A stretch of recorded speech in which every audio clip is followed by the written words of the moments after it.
Hello everyone. आज मैं आपको डेटा स्ट्रक्चर का सेकंड यूनिट पढ़ाने वाली हूँ। इसका नाम है स्ट्रिंग एंड स्ट्रिंग ऑपरेशन। तो दीज आर द टॉपिक जो मैं आपको कवर करने वाली हूँ कि what is string, declaration of string, reading, writing and basic sum operation of string. तो ये सब कुछ आप ऑलरेडी सीपी सब्जेक्ट जो फर्स्ट सेम में था उसमें आप पढ़ चुके हो, लेकिन फिर भी यहाँ पर डिटेल में आपको पढ़ना है और उसके रिलेटेड जो भी अल्गोरिथम्स है वो मैं आपको पढ़ाऊंगी। So first of all, what is string? String is defined as a sequence of character. In terms of C language, string is an array of character. तो string है क्या? string में क्या होता है कि collection of character, कि हमारे पास जितने भी characters हैं, character is not only the A to Z, capital A to Z और small a to Z, लेकिन उसके अलावा डिजिट भी आते हैं जैसे कि 0 to 9 और स्पेशल सिंबल्स। तो इन सब का कॉम्बिनेशन करके और सीक्वेंस जो भी क्रिएट होता है, जो भी स्टेटमेंट बनता है, तो उसको हम बोलेंगे स्ट्रिंग। तो सी लैंग्वेज में स्ट्रिंग क्या होती है, जो कैरेक्टर का जो भी एरे होता है तो उसके अंदर जो भी हम स्टोर करते हैं तो उसको बोलेंगे हम स्ट्रिंग। और हाँ, एक और चीज है कि while storing the string in character array, the size of array must be one more than the size of the string because the null character in the string is /0 और से null।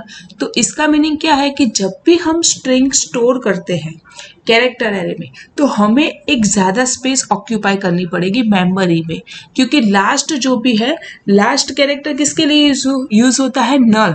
नल मीन्स व्हाट, कि हमारी string यहाँ पर finish हो रही है। That means कि यहाँ पर मैंने एक एग्जांपल दिया है कि हेलो, तो हेलो के अंदर कितने कैरेक्टर है, टोटल 5। तो मुझे मेमोरी कितनी ऑक्यूपाई करनी पड़ेगी, 6, बिकॉज 5 कैरेक्टर के लिए और लास्ट मेमोरी किसके लिए, नल, कि यहां पर मेरी स्ट्रिंग फिनिश हो रही है। So here next topic is how to declare and initialization of string. Declare means हम स्ट्रिंग को कैसे डिक्लेयर करते हैं। डिक्लेयर मीन्स डिफाइन करते हैं। तो in C language, so syntax is what, character data type use करना है, कैरेक्टर CHAR, फिर एरे अंडरस्कोर नेम। यहाँ पर आप अपने स्ट्रिंग का कोई भी नाम लिख सकते हो, और साइज, जितनी भी आपको साइज डिफाइन करनी है स्ट्रिंग की, तो वो आप नंबर में यहाँ पर स्क्वायर ब्रैकेट में लिख सकते हो। तो यहाँ पर एक एग्जांपल दिया है, CHAR A of 10 मीन्स ए नाम का एक एरे डिफाइन किया है जिसकी साइज है 10 और उसका डेटा टाइप है कैरेक्टर। अब यहाँ पर नेक्स्ट लाइन है स्ट्रिंग कैरेक्टर सेट्स। तो मीन्स स्ट्रिंग में कौन कौन सी चीज आ सकती है। तो lower case small A to Z भी आ सकता है, upper case means capital A to Z भी आ सकता है, नंबर दैट मीन्स कि 0 to 9 डिजिट भी उसके अंदर इंक्लूड होता है, और स्पेशल कैरेक्टर। तो यहाँ पर जितने भी स्पेशल कैरेक्टर लिखे गए हैं दैट मीन्स कि हमारे कीबोर्ड में आपको दिखता है small A to Z, capital A to Z, 0 to 9 digits के अलावा बहुत सारे कैरेक्टर यहाँ पर लिखे गए हैं कीबोर्ड में, तो वो सारे के सारे हम इसको एज अ डिफाइन करते हैं स्पेशल कैरेक्टर। तो स्ट्रिंग में ओनली ABCD नहीं आती, ABCD डिजिट्स और स्पेशल कैरेक्टर आते हैं, तो that is a string character set. तो यहाँ पर मैंने हेलो लिखा है, अगर मैंने 10 की साइज ऑक्यूपाई की है तो 5 में मेरी स्ट्रिंग आएंगी, दैट मीन्स कि हेलो। 5th होगा नल, तो बाकी की 4 मेरी वेस्ट हो जाती है। तो यहाँ पर अगर आप 10 की साइज ऑक्यूपाई करते हो तो आप टोटल 6 मेमोरी आप ऑक्यूपाई करते हो, 4 आपकी अनयूज रहती है। और that is the declaration part. अब हम जाते हैं इनिशियलाइजेशन पार्ट। इनिशियलाइजेशन में क्या होता है कि डिक्लेयर में सिर्फ हम डिफाइन करते हैं स्ट्रिंग वेरिएबल, बट इनिशियलाइजेशन में हम उसकी वैल्यू इनिशियलाइज करते हैं। तो there are 2 types of initialization, static allocation and dynamic. Static means before the program execution, means program के एग्जीक्यूशन से पहले हम उसकी वैल्यू इनिशियलाइज कर देते हैं, तो उसको बोलेंगे स्टैटिक। डायनेमिक मीन्स व्हाट, कि जब हम प्रोग्राम और कुछ भी एग्जीक्यूट करते हैं, प्रोग्राम और से हमारे प्रोसीजर और से हमारा जो भी प्रोग्राम है, जब उसमें हम एग्जीक्यूट करते हैं तब हम उसकी वैल्यू, स्ट्रिंग की वैल्यू जो इनिशियलाइज करते हैं, तो उसको बोलेंगे डायनेमिक अलोकेशन। तो स्टैटिक अलोकेशन की भी सिंटैक्स है CHAR character, array name, size equal to curly bracket में लिस्ट ऑफ कैरेक्टर। तो देखो स्टैटिक में भी 2 टाइप, दो तरीके से हम वैल्यू इनिशियलाइज कर सकते हैं। पहला है लिस्ट ऑफ कैरेक्टर्स और सेकंड है डबल कोट में हम डायरेक्टली स्ट्रिंग लिख देते हैं। तो ये दोनों मैंने यहाँ पर दिखाया है कि character A of 10 double quote में मैंने लिखा है हेलो, डबल कोट में हेलो लिखा है, दैट मीन्स कि ये पूरी की पूरी स्ट्रिंग है कि हेलो 5 कैरेक्टर्स उसके अंदर स्टोर हो गए और 1 फॉर नल। और सेकंड है कर्ली ब्रैकेट में सिंगल कोट में मुझे 1 बाय 1 कैरेक्टर इनिशियलाइज करना है। तो that is this types of है एच, फिर comma E, comma L, comma L, comma O. तो यहाँ पर हर एक कैरेक्टर के बीच में कॉमा लिखना है और हर एक कैरेक्टर में हमें डबल कोट यूज करना है और कर्ली ब्रैकेट भी। तो ये थोड़ा डिफिकल्ट है टू इनिशियलाइज करने के लिए स्ट्रिंग, लेकिन that is a easy way. तो अगर हम दोनों में से कोई भी एक तरीके से लिखेंगे तो मेमोरी में इस तरीके से स्टोर होगा। That is a static allocation. अब डायनेमिक अलोकेशन क्या है? डायनेमिक अलोकेशन मैंने पहले ही बोल दिया कि डायनेमिक अलोकेशन की जब हम प्रोग्राम हमारा एग्जीक्यूट होता है उस टाइम पे हम जो वैल्यू स्टोर करते हैं मेमोरी में और से जो भी स्ट्रिंग का जो भी एरे है तो उसके अंदर जो वैल्यू स्टोर करते हैं उसको बोलते हैं डायनेमिक अलोकेशन। तो there are two method, gets और स्कैनएफ। गेट एस में लिखना है डायरेक्ट उसका वेरिएबल का नाम जो जिसमें हमें स्ट्रिंग स्टोर करनी है। स्कैनएफ में लिखना है डबल कोट में परसेंटेज एस और बाद कॉमा करके वेरिएबल का नाम। अब गेट एस और स्कैनएफ में डिफरेंस क्या है? तो यहाँ पर मैंने थोड़ा लिखा हुआ है what is the difference between gets और स्कैनएफ। तो दो फंक्शन है रीड करने के लिए। तो the major difference between them is scanf is used to read only word while gets can be used to read string with wide space also. Means क्या कि स्कैनएफ में जब कोई भी स्ट्रिंग रीड होती है तो वो सिर्फ एक वर्ड की जो कॉम्बिनेशन ऑफ कैरेक्टर का एक वर्ड ही रीड करेगा, लेकिन गेट एस क्या करेगा बीच में जो स्पेस आती है एंटर आप जो भी कुछ लिखते हो पूरा का पूरा स्टेटमेंट वो रीड करता है। अगर मैंने लिखा है हेलो हाउ आर यू तो स्कैनएफ सिर्फ हेलो रीड करेगा, लेकिन गेट एस क्या करेगा हेलो हाउ आर यू पूरी की पूरी स्ट्रिंग रीड करता है। तो दैट इज अ मेजर और से small difference between this scanf and gets. तो यहाँ पर एक हेलो करके एग्जांपल दिखाया गया जो मैंने लास्ट पीपीटी में ही आपको बता दिया।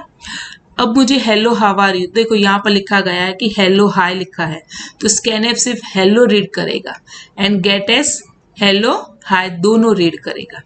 और दैट ये था स्ट्रिंग को रीड करने के लिए, कीबोर्ड में से हम कैसे स्ट्रिंग को रीड करके मेमोरी में स्टोर करते हैं। अब सेकंड फंक्शन है कि जो मेमोरी में स्टोर है उसको मुझे प्रिंट करना है मॉनिटर में, तो उसके लिए फंक्शन है प्रिंटएफ और पुटएफ भी है, लेकिन बेसिकली हम प्रिंटएफ ही यूज करते हैं। तो प्रिंटएफ की स्टेटमेंट तो आपको सबको पता ही है, प्रिंटएफ डबल कोट में परसेंटेज एस लिखना है कॉमा करके जो भी वेरिएबल का नाम है जिसमें आपकी स्ट्रिंग स्टोर है वो वेरिएबल का नाम यहाँ पर आपको लिखना है। अब हम जाएंगे बेसिक ऑपरेशन ऑफ स्ट्रिंग। तो स्ट्रिंग के बहुत सारे ऑपरेशंस है जो आपने लास्ट सेमेस्टर में एसीबी सब्जेक्ट में पढ़ ली है, लेकिन यहाँ पर आपको सिंपल उसके एल्गोरिथम्स और सी में उसको कैसे इम्प्लीमेंट करता है वो सिर्फ बेसिक आपको सीखना है। So first of all first function है string length. String length means what? This function find the length of string or say number of characters in your string. तो हमारे स्ट्रिंग में कितने कैरेक्टर्स है टोटल, इसमें स्पेस भी count होती है। तो हमारे स्ट्रिंग में कितने कैरेक्टर्स है उसका टोटल हमें देता है स्ट्रिंग लेंथ फंक्शन। तो ये एक बात याद रखना कि स्ट्रिंग लेंथ फंक्शन जो रिटर्न करता है, जो हमें आंसर देता है वो ऑलवेज इंटीजर में होगा। दैट मीन्स कि कोई नंबर होगा, उसका आउटपुट कोई स्ट्रिंग नहीं होगा। तो जो हमें आंसर देता है तो उसको बोलते हैं रिटर्न टाइप। तो स्ट्रिंग लेंथ फंक्शन की रिटर्न टाइप है नंबर। अब यहाँ पर मैंने एक एग्जाम्पल दिया गया है कि character str of 20 data structure.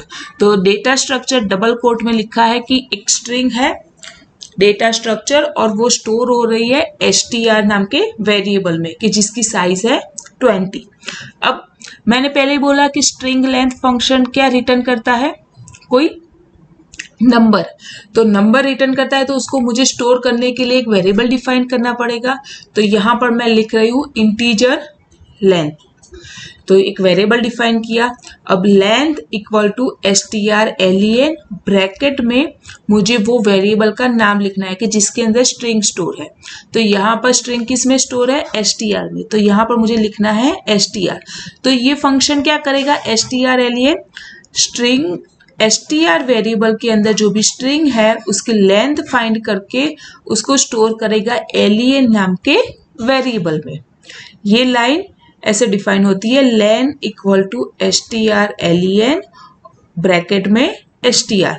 तो अब मेरा आंसर हो गया len में, तो मुझे उसको प्रिंट करना है। तो प्रिंट तो आपको आता ही है, string length equal to %d comma करके लेंथ। तो इसका आउटपुट क्या आएगा, string length equal to 16, means यहाँ पर 16 कैरेक्टर्स है। लेकिन हाँ, जब भी आप ये फंक्शन यूज करते हो तो आप सी में, तो आपको ऊपर एक हेडर फाइल इंक्लूड करनी है, has include string dot H, क्योंकि ये स्ट्रिंग डॉट एच नाम की लाइब्रेरी में ये सब इनबिल्ट फंक्शन है। तो ये एक बात आप याद रखना। अब हम जाते हैं इसके एल्गोरिदम में। सिंपल एल्गोरिदम है, सॉरी ये str आएगा, srt नहीं, सॉरी str अंडरस्कोर len और str, ये ब्रैकेट में str है, that is my argument. Argument means मैं क्या वैल्यू पास कर रही हूँ। तो यहाँ पर मैं स्ट्रिंग पास कर रही हूँ, तो मुझे क्या करना है, स्ट्रिंग की लेंथ फाइंड करनी है। तो स्टेप 1 में जाएंगे, इनिशियलाइज करेंगे लेंथ नाम का वेरिएबल जो भी है, हम उसकी वैल्यू इनिशियलाइज करेंगे 0। फिर सेकंड स्टेप में क्या लिखा, देखो यहाँ पर स्क्वायर ब्रैकेट में मुझे क्या लिखना है, ये जो स्टेप है उसका डिस्क्रिप्शन लिखना है कि process until end of the string. जब तक स्ट्रिंग एंड नहीं होती तब तक मुझे प्रोसेस करनी है। स्ट्रिंग एंड कैसे होगी, हमें कैसे पता चलेगा कि लास्ट कैरेक्टर कौन सा होगा, नल। ये मैंने आपको पहले ही बता दिया। So repeat step 3 until str of length not equal to null, means string की लेंथ की वैल्यू जब तक नल नहीं होती तब तक मुझे स्टेप 3 तक फिर से लूप अगेन घुमाना है। तो इंक्रीमेंट काउंटर, तो हर बार मुझे लेंथ इंक्रीमेंट करनी पड़ेगी, length equal to length plus 1। तो पहले लेंथ की वैल्यू 0 होगी, फिर str 0 में वैल्यू चेक करेंगे कि नल है नहीं है, तो लेंथ की वैल्यू इंक्रीमेंटेड बाय 1 होगी। फिर अगेन स्टेप 2 में जाएगी, लेंथ की वैल्यू 1 हो गई, तो str ऑफ 1 की वैल्यू नल है, उसके अंदर जो वैल्यू स्टोर है वो नल है नहीं है, तो लेंथ की वैल्यू इंक्रीमेंट होगी। अगेन जब तक उसकी वैल्यू नल नहीं आती, दैट मीन्स कि हमारी स्ट्रिंग फिनिश नहीं होती, तब तक ये लेंथ की वैल्यू इंक्रीमेंट होती जाएगी।